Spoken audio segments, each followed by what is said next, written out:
यह ओशो की एक बहुत ही फेमस बुक है जिसका नाम है कहे कबीर दीवाना। इन्होंने एक कहानी के माध्यम से बहुत ही प्यारी चीज़ समझाई है।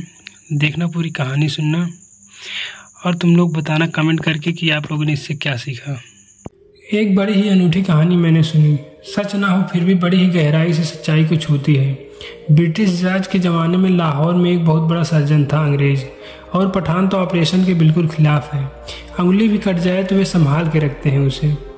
जब आदमी मर जाता है तो उसकी उंगली को उसकी उंगली में जोड़कर लाश में रखते हैं, क्योंकि परमात्मा कहेगा पूरी उंगली कटी है, उंगली कहाँ गई? जितना दिया था उतना वापस नहीं लाए। अपंग अधूरे खंडित हो तुम, किस मुंह से आए हो? अखंड आओ है तो ही परमात्मा के द्वार तुम्हारे लिए स्वीकृत होंगे।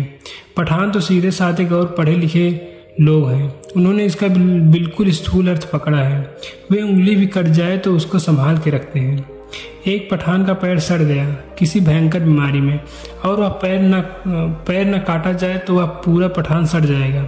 सर्जन ने बहुत समझाया, लेकिन पठान ने कहा कि नहीं, मैं मरूंगा तो अधूरा जाऊंगा, लंगड़ा तो परमात्मा कहेगा। और बड़ी हंसी होगी, और भी पठान मौजूद होंगे कयामत के दिन, और वे सब कहेंगे अरे पठान होकर आधा पैर कहाँ है? सर्जन ने समझाने को, क्योंकि पठान तो नासमझ है, इसकी कुछ शक्ल पर नहीं है, यह मरेगा पूरा। उसने कहा कि तुम ऐसा करो, घबराओ मत, मैं तुम्हारे पैर को संभाल कर रखूंगा। उसने जाकर अपनी प्रयोगशाला में बताया, कई अंग उसने संभाल के रखे थे। पठान को भरोसा आ गया, और पठान ने कहा कि जब मैं मरूं तो कृपा करके यह पैर वापस लौटा दीजिए। मेरे घर के लोग आएंगे और यह पैर उन्हें ही दे दिया जाए, क्योंकि मैं अधूरा ना जाना चाहूँगा। सीधे साधे पठान, बड़े ही महत्वपूर्ण विचार को भी उन्होंने अपनी सादगी ढंग से पकड़ा है। खैर, ऑपरेशन हो गया। पठान हर वर्ष आता रहा देखने कि पैर संभाल के रखा गया है या नहीं। पैर संभाल कर रखा गया था, और धीरे धीरे उसकी सरलता पर चिकित्सक को बड़ा प्रेम और करुणा आ गई थी। पहले तो उसने ऐसे ही कहा था बात बात में, लेकिन फिर उसने संभाल कर ही रख दिया था। लेकिन संयोग की बात, उसकी प्रयोगशाला में आग लग गई और सब जल गया। उसने बहुत कोशिश की कि कम से कम पठान के पैर बचा ही जाए, क्योंकि वह नासमझ है, किसी भी ना खड़ा हो जाएगा और मुसीबत खड़ी होगी। लेकिन वह नहीं बच सका, पैर भी नहीं बच सका। पूरी प्रयोगशाला जल गई। उसकी रिटायरमेंट का वक्त आ गया, वह रिटायर भी हो गया और लंदन वापस चला गया। पठान की बात याद आ गई हो गई होगी, भूल गया। लेकिन अगर कभी किसी पठान को रास्ते पर देख लेता तो उसे याद आ जाती।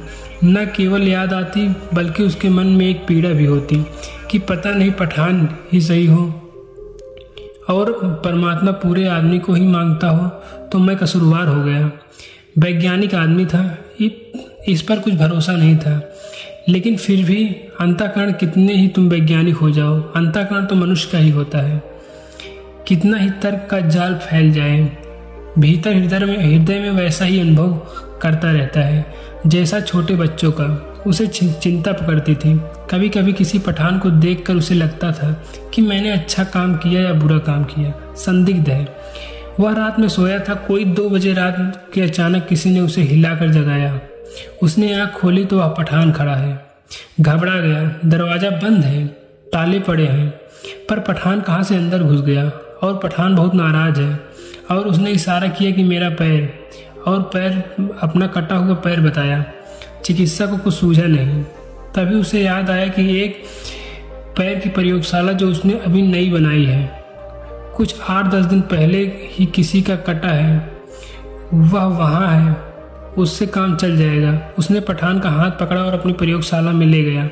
उसने जाकर उसको पैर के पास खड़ा कर दिया। पठान का चेहरा प्रसन्न हो गया। वह मुस्कुराया, पैर के पास गया, लेकिन कुछ भूल हो गई। उसका दायां पैर कटा था और बायां पैर था। जिस कांच के बर्तन में संभाल कर रखा था, उसने उठाकर कांच को बर्तन नीचे पटक दिया और वह नाराजगी से बाहर चला गया। यह डॉक्टर तो इतना घबरा गया। सुबह उसकी नींद खुली तो उसने सोचा सपना होगा।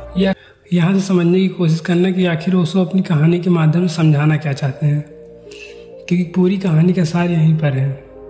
देखना, लिखा हुआ है कि लेकिन जब प्रयोगशाला में जाकर देखा तो टूटा हुआ जार देखा और नीचे पड़ा हुआ पैर देखा।